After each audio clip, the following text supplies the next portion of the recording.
This is Mike Roth. Welcome to the Open Forum in the Villages podcast.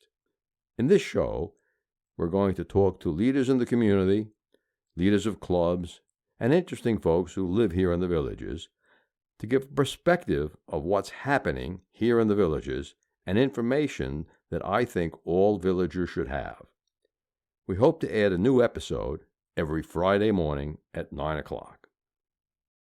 This is Mike Roth and Larry Rodkin, and we're going to talk today about the Villages Improv, or Improvisational Theater Clubs of the Villages. Thanks for joining me today, Larry. My pleasure. Good. Before we begin the show, I'd like to start with a joke during every episode. And here's one for a simple riddle, Larry. What did the limestone say to the geologist? I don't know. What did the limestone say to the geologist? Don't take me for granted. So, Larry, why don't you tell our listeners a little bit about your background before you got here to the village? Well, I did my undergraduate work at the Southern Illinois University, my graduate work at the University of Illinois. In both cases, I majored in communications and worked at various radio stations, from big stations like WGN in Chicago, where I was not on the air, I was behind the scenes, to small 250-watt daytime radio stations. I wrote commercials, I did commercials, but sometimes various funny voices. It depends on really what the client was looking for. And that's how I made a living. I then went into the advertising business and had an advertising agency for many years. And during that time, decided I wanted to go back into broadcasting. And rather than broadcasting, I started a disc jockey company in South Florida, and called Lawrence of Florida, ironically enough.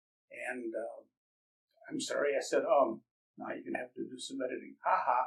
Anyway, I did that and was very, very successful with it, and still have the company, which I merged in with another company about 7 years ago. Mm-hmm. And I do a little bit of work. So someone says to me, "Are you retired?" I go, "Yeah, sort of, but I haven't talked to my office since Friday." Right. And you can always tell when you're driving in front of Larry in the villages, because if you look in your rearview mirror, his license plate says Lawrence of Florida. Yes, and my back license plate says SIU Salukis for Southern Illinois University. Okay. Larry, how long have you lived here in the villages? My wife and I moved here in May of 18. May of 18. From South Florida, where we lived for 38 years, from Chicago. Well, I can understand why you got out of Chicago. Especially in February. Yeah, they have that white stuff that come down. That is correct. Although they have a lot of white stuff in South Florida, but that's another kind of white stuff. Yeah, you don't have to shovel that one. No. Okay, let's not talk about white stuff. Let's talk a little bit about the Villages Improv. How did you get involved with the Villages Improv Club? In the Daily Sun, there was an article about a gentleman from Chicago by the name of Lee Davis, who donated the Bing Bong Bing, the NBC chimes, to the old-time radio players. I said, I wonder if it's the same Lee Davis that I knew 45 years ago. It turned out to be the same. And that led me to the old-time radio players, which led me to improv. The nice thing about being in improv is you don't have to memorize anything. So I like that because you can still have laughs and not have to work very hard. Right. I like to tell people, no memorization of lines. Okay. Number two, no rehearsal scale for a show. Yeah, give up half of your life. Go up to wherever they're having the rehearsals. Yeah, I have friends of mine who are in some of the plays, and they say 3-4 days a week they have to rehearse 2 or 3 hours a day, and they do that for months before the actual production, which is great. I mean, that's like being on Broadway. Hey, some people love to do that. Right. Not Not me. Some people would rather play pickleball. Yes, which I try to do several times a week. Right. And the third thing is auditions. The plays, you actually have to audition. In the Improvisational Theater Club, you have to come down and learn the routine and participate. And that's something that's very interesting, because a lot of people, when I say, well, we have rehearsal, they go, how do you rehearse improv? And it's not so much rehearsing word for word, but to know the general concept of how things work out. If you see the TV show, Whose Line Is It Anyway? They do a lot of the same routines, but believe me, they hone their skills properly so they know ahead of time what people are thinking. Right. In a simple sketch like Scenes from a Hat, people have to know that they'll line up in 2 teams of 3. And when they have something to say, step forward, say it to the audience, and then step back. That's learning the routine. Not what you say, because that's made up on the spot. It's how you say it, too, because you can deliver a line. Somebody once said if they could take Johnny Carson's routine and do it. Carnegie. Well, no, I'm talking about just his opening monologues. Demeanor. His timing is the whole thing. Years ago, Jack Benny, everybody thought he was 39 years old, which of course he wasn't, and that he was very, very cheap, which of course he wasn't. But that was his persona. Years ago, on the Jack Benny show, he was walking down the street, and 2 thugs come up to him and say your money or your life. And there was this pause, a long pause, one of the longest nothings on the radio. And of course, the audience is laughing because they know that Benny was supposed to be cheap. And he was debating, do I give him my life or do I give him my money? Actually, that's on film. I have the clip someplace. Benny's got his hand up to his chin. I want to think it over. No, actually, what he said on the radio was, I'm thinking, and only his way of saying it. Yeah, well, we've got to go back to the film club. Right. But the Improvisational theater group operates with 3 very strong rules. Number 1, say the first thing that comes into your mind. Don't censor your mind. The best thoughts come out of your mind. The second thing is accept all offers. If I said to you, Larry, let's go over to Coney Island to get a hot dog. You have to say yes and then add something. Accept yes, and I'll get my favorite kind, which is the Chicago style. And let's get some French fries. And a soft drink. I'd say pop, but half the audience would know what I'm talking about. Right. And if we were going to Nathan's in Coney Island, I'd say, and we need to get each one of us one of their lobster rolls. They have lobster rolls at the place in Coney Island. Here in the village? On 301. Oh, well, now you have me sold. There you go. Next time we go to the Magic Club, we'll have to go there afterwards. I think that's Friday this week. Friday. Yeah. So, Larry, you participated in a lot of improv games and performances over the last few years. Why don't you tell our audience about one of your favorites? Well, I want to go back to something that you had asked earlier about how I got involved in it. When I first auditioned, the people who were in charge... Well, we didn't have audition. Right. Well, they practiced. And he said, you're not good enough. And I said, okay. And then I went to the next meeting. He said, what are you doing here? That was last week was the practice. This is for the better people. And I said to him, well, I want to see what the better people do. And after I saw what they did, I suddenly got elevated to being on the top because either he didn't understand what I was doing or I must have had a bad day. But as far as the things that we practice... Things you enjoy the most? I enjoy the opportunity of thinking on my feet and watching the reaction of the other people. We have various people that are in the improv club that are extremely animated. Mm-hmm.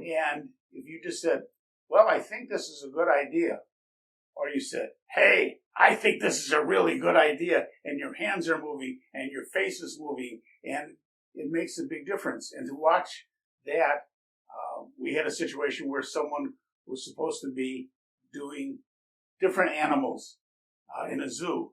And, it's funny, when you doing the monkey, she looked like a monkey, and an elephant, she used one of her arms up in the air to look like a trunk.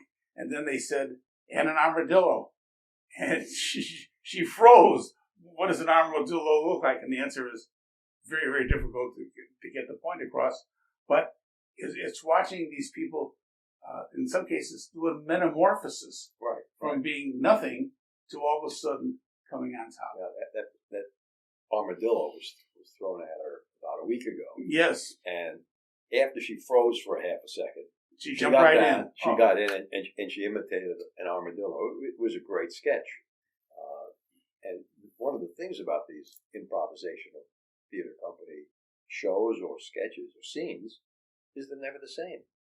If we took exactly the same context and gave it to a different actor, or give it the same actor, it comes out differently. You're right, 100%, because people have different ways of interpreting what they hear and what they say, and how you play off of someone else. As you said earlier, say the first thing that comes to your mind. Well, one time you say one thing, and the next time you say something else, because that was the first thing that came to your mind that time. It makes a whole difference in terms of how the skit is going to come out, because the sketches are what makes it. Right. Dr. Trubinsky was on about a month ago. He told about a scene where he was working with a woman, and she was accusing him of cheating on her. They're supposed to be husband and wife, and she said, "You've been cheating with another woman." And he remembered he had to say, "Yes, and." Yes, and would you rather have me cheat with a man?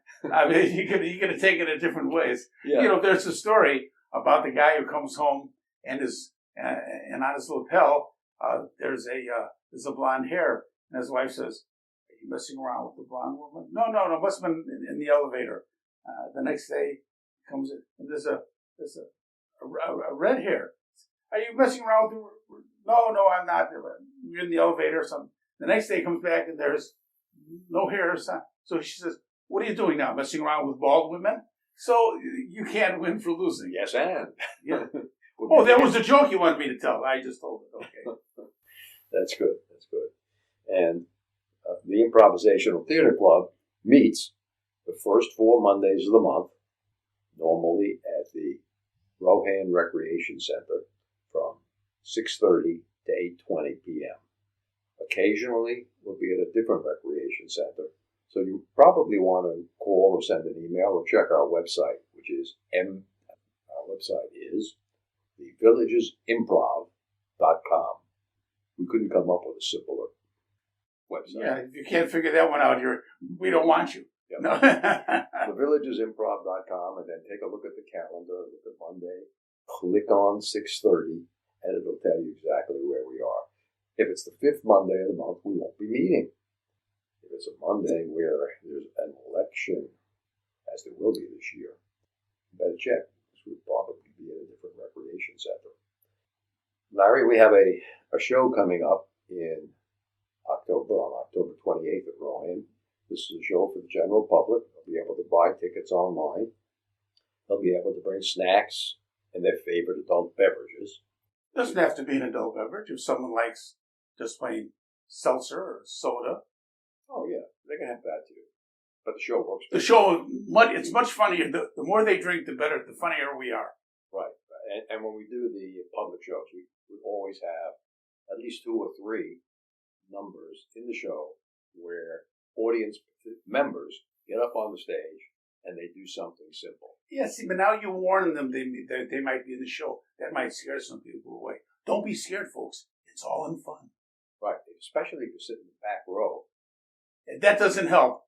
Because you're in the back row. I have a wireless microphone. I will find you. Yes, Larry does our pre-show warm-up, and he's all over the auditorium. You never know where he's going to sneak up on you and invite you to come up on stage. And that's the fun about it is, some people say, "Well, I've never been on stage. I don't know what to do." And the answer is, we'll tell you what to do. Just follow us, because it's all in fun. And it's amazing that there have been people that have been on stage from a public show or a private club show, as the case may be, because we do here's the plug. We do private shows for different organizations. We've done them for the Wisconsin Club, the Carolina Club. We have Texas coming up, etc. When we do these, there have been people who have been in the shows who said, "Hey, that looks like fun. I'd like to try it." And we invite them to come up and try it. That doesn't mean that, and some people say, "I don't want to be on stage." That's fine. There's a lot of work that's done behind. At the recent Tony Awards, they gave all sorts of accolades to the understudies, to the backstage people, to the wardrobe people. because these are all very, very important things. We have furniture, we have chairs and things that have to be moved, and the more we do that, the better off it is, because we need help. Yeah, the quicker the stage changes for each scene, the better it is. We like to do the shows with the curtain open, but there's always at least one place during the show where we have to close the curtain. So we do need someone backstage hit the close button and then hit the open button. And we actually provide training for that. Yes, a lot. It's like pressing the elevator. Oh no, we don't have elevators here in our. Actually, we do have an elevator for every stage. We have had several shows where we had 2 people in walkers on stage performing in these improvisational theater shows. So it's open to everybody. We also have had someone who's blind. Yes, we've had a blind person in more than a couple of shows. And she did a hell of a job. Loved it. She did better than some of the sighted people. Right. And we always recommend that if you don't know how to use a cell phone, you learn how to use a cell phone.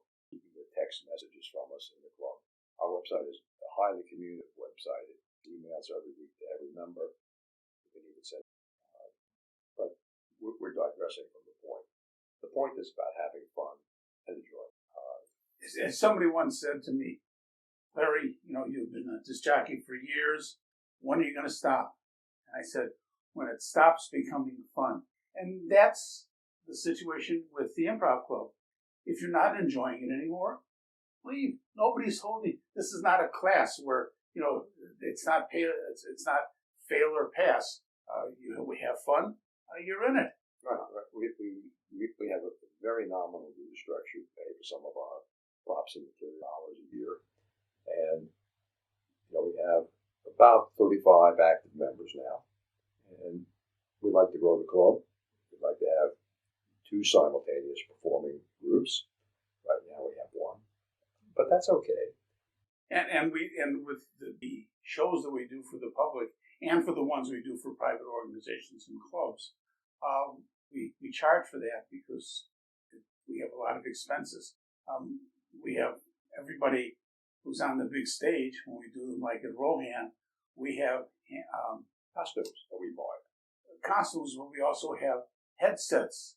Oh yeah, we discovered that villagers who weren't performers on stage don't really know how to project their voice or do that reliably. So we instead invested in 16 or 18 wireless microphones and our own mixing board so that we can have a microphone on every player in every show. And it's also good because as long as you have your own, you don't have to worry about any germs going from one person to another.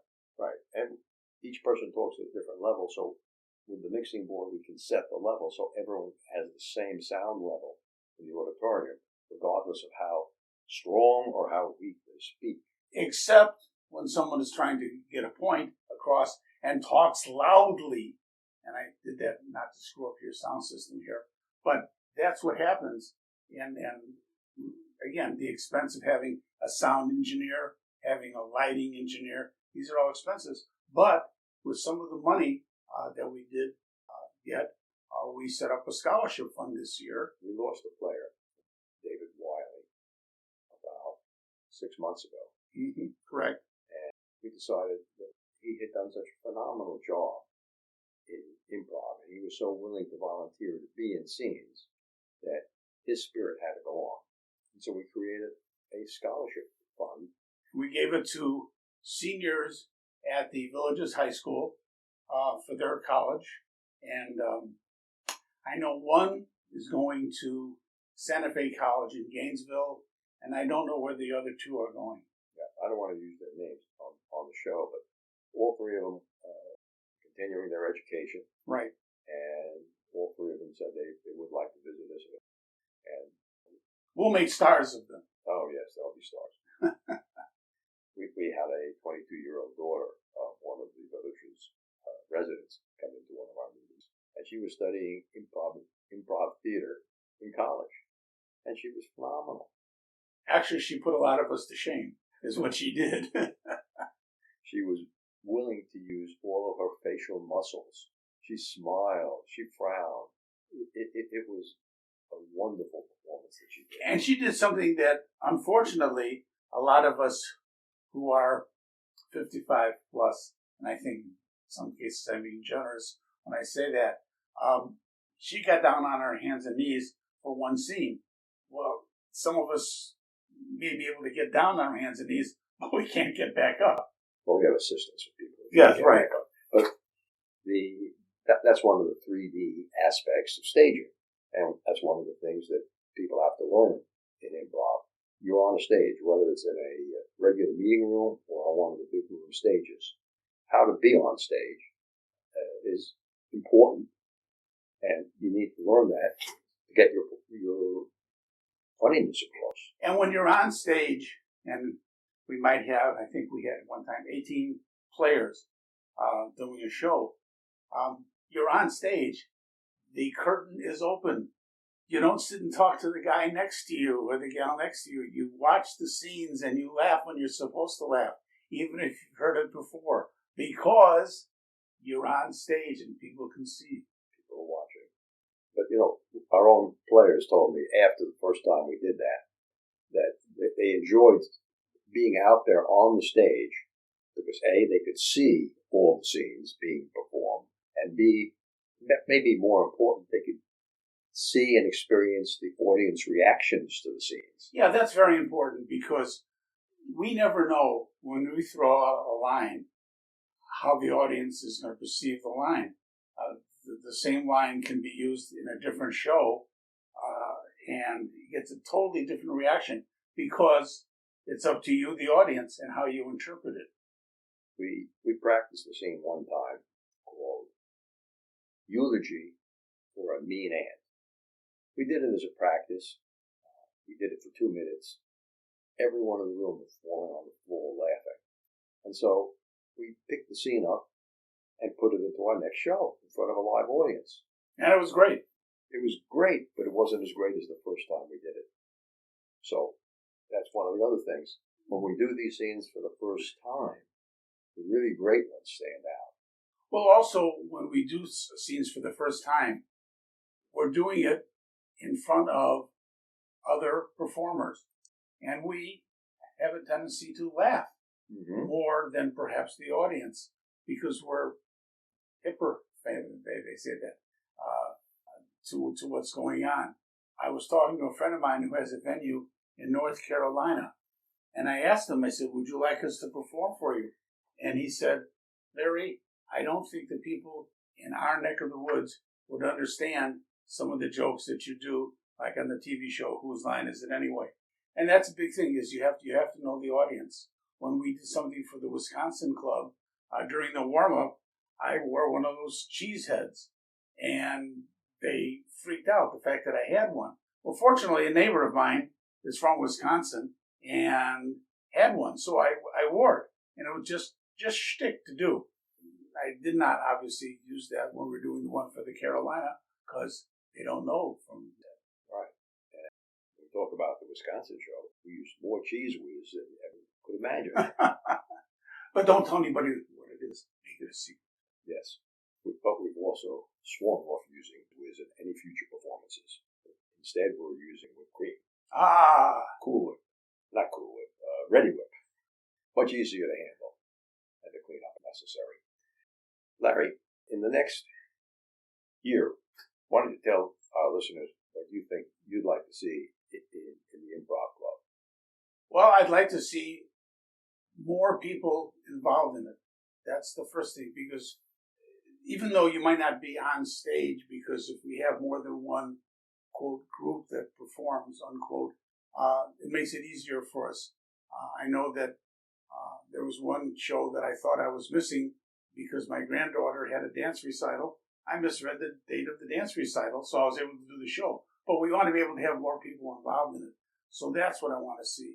I'd like to see us do more shows open to the public. I think that makes a big difference.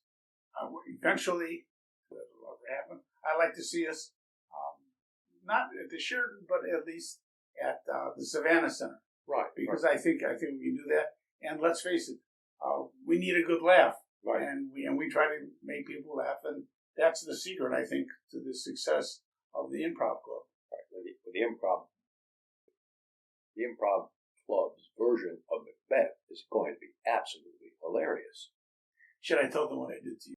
You can tell them. I will tell you what I did to you. Well, it started off with me doing the opening announcement for the show. Tell everyone to turn off their cell phones and enjoy the show. And I said, welcome to the Villagers Musical Theater Club's production of Guys and Dolls.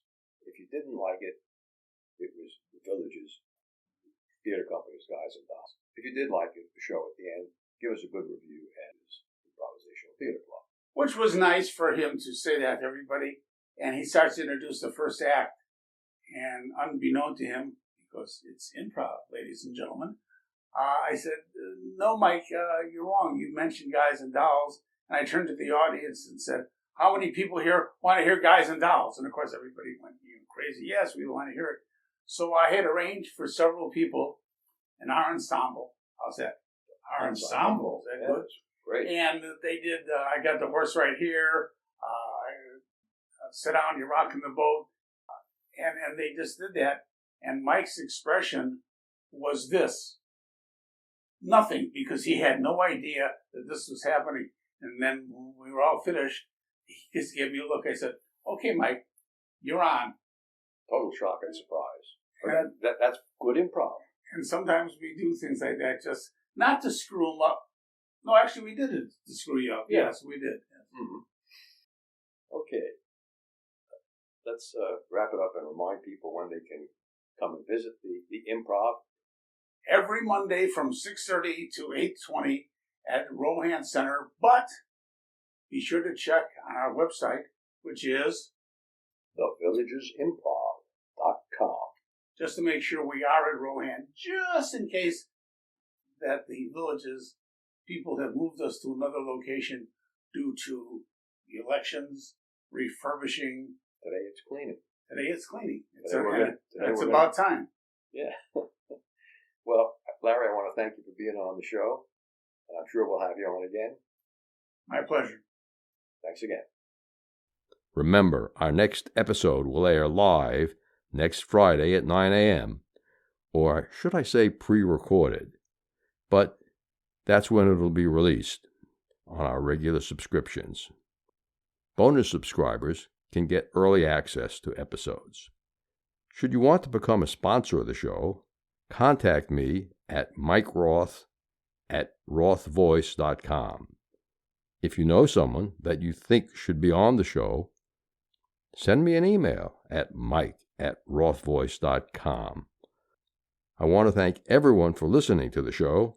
The content of the show is copyright by Roth Voice 2022, all rights reserved.